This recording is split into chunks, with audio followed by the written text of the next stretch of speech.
Tadi itu bukan pertarungan yang mudah. Kalau saja aku tidak menyadari bahwa dia sedang menyembunyikan teknik hafalannya, akhirnya pasti akan berbeda. Sol pun menyadari akan sesuatu yang aneh, nyawa yang memudar.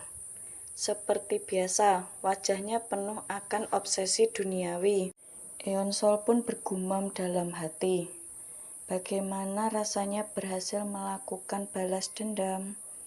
Begitu balas dendamku telah terbalaskan, apakah aku bisa tersenyum lepas seperti mereka juga? Sol pun mengambil pedang geum.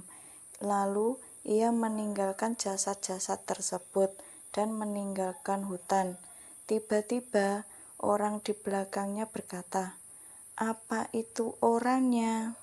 Tiba-tiba orang misterius yang berada di belakang Sol berkata, menggunakan teknik pedang dasar dari Fire and Sword yang memiliki nilai bertarung sedikit untuk membunuh para asasin. Sungguh bakat yang luar biasa, tapi masih banyak anak jenius sepertinya di sini. Kecuali dia telah sampai ke tingkat yang lebih tinggi, bertahan hidup di neraka akan selalu sulit baginya. Sol pun memikirkan langkah apa yang harus dia lakukan ke depannya. Sungguh bakat yang luar biasa, tapi masih banyak anak jenius sepertinya di sini. Kecuali dia telah sampai ke tingkat yang lebih tinggi, bertahan hidup di neraka akan selalu sulit baginya. Keesokan harinya, kejar dia. Terdapat 4 gerombolan orang mengejar Sol. Dia sendirian, jangan biarkan dia kabur, kata keempat pemuda itu. Mereka pun mengejar Sol. Sol pun lari dengan sekuat tenaga. Mereka bersikukuh mengikutiku terus. Kalau aku terus dikejar olehnya seperti ini, aku bisa mati sia-sia. Aku harus membuat rencana. Sol yang berlarian sambil berpikir rencana apa yang dia gunakan. Bagaimana situasinya kali ini? Guru pun Hyok mengawasi dari puncak gunung. Pengawal pun menjawab, dari 83 tren tersisa hanya 41 tren saja. Bahkan setelah 3 hari baru 41 saja, kata Hyok. Meskipun begitu, ini artinya yang tersisa hanyalah mereka yang benar-benar layak saja, kata Hyok sambil tertawa. Waktunya bagi mereka untuk menunjukkan kemampuan mereka. Berikan petanya padaku. Tapi di sisi lain, segerombolan para pemuda yang mengepung Sol berkata, "Hah, kena kau?" Dia melarikan diri lagi.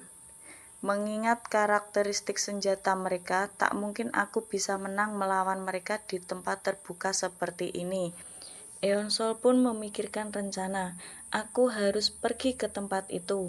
Teringat sebuah tempat dalam benaknya. Sol mulai bergerak cepat. Bahkan saat bergerak, Sol terkadang berhenti berlari untuk memukul batu atau menempelkan telinganya ke tanah.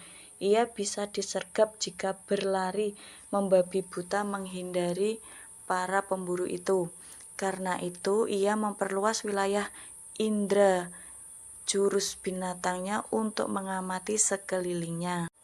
Setelah keluar dari hutan, tempat yang dituju Sol tak lain adalah Aula Bela Diri Sekte Pedang Hujan Api.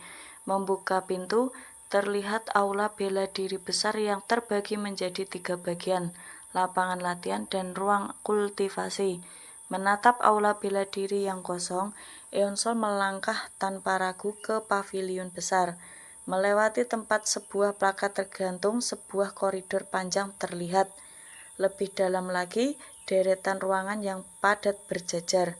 Ini adalah ruang kultivasi pribadi tempat para peserta Sekte Pedang Hujan Api dapat berlatih bela diri sendirian. Sol membuka paksa pintu besi ruang kultivasi yang terletak di sudut terjauh.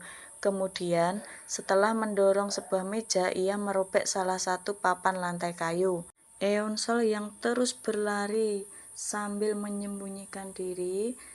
Hyuk pun berkata, kita akan batasi arena ini. Lepaskan assassin dari Deadly Screen ke dalam hall belati Firestorm. Segerombolan pemuda yang menyerang Eonsol mengikuti jejak darah yang berceceran di tanah. Mereka menemukan persembunyian Eonsol. Apa dia sedang bersembunyi di dalam sini? Sepertinya tikus itu sudah putus asa. Tak peduli sejauh apa kau berlari, kau takkan bisa kabur dari skuad kuda putih, kata salah satu pemuda tersebut. Tiba-tiba Eonsol menyerangnya dari belakang. Dasar bodoh, apa kau sungguh mengira trik rendahan seperti itu mampu untuk melawanku? Kata salah satu pemuda itu. Akhirnya mereka pun bertarung. Apa dia bisa membaca pergerakan skuad kuda putihku? Pertarungan pun tak terelakkan. Eonsol yang hanya sendiri menyerang 5 para pengejar tersebut. Lalu salah seorang itu berkata, dia sengaja memancing kami masuk ke sini. Tempat ini terlalu sempit. Bertarung di tempat yang sempit dapat memaksa skuad kuda putih untuk memperkecil formasi mereka. Begitu jangkauan mereka diperkecil, arah dan jalur teknik yang mereka pilih akan mudah untuk diprediksi. Terlebih lagi, setiap satu dari mereka tidak begitu pandai. Aku bisa menang dengan membunuh mereka satu persatu. Itulah rencana Eonsol. Akhirnya mereka bertarung dengan Eonsol. Eonsol menyerang mereka satu persatu. Tapi salah satu cambuknya mengenai Eonsol. Gawat, cambuknya memantul dari dinding. Eonsol pun sampai terluka parah.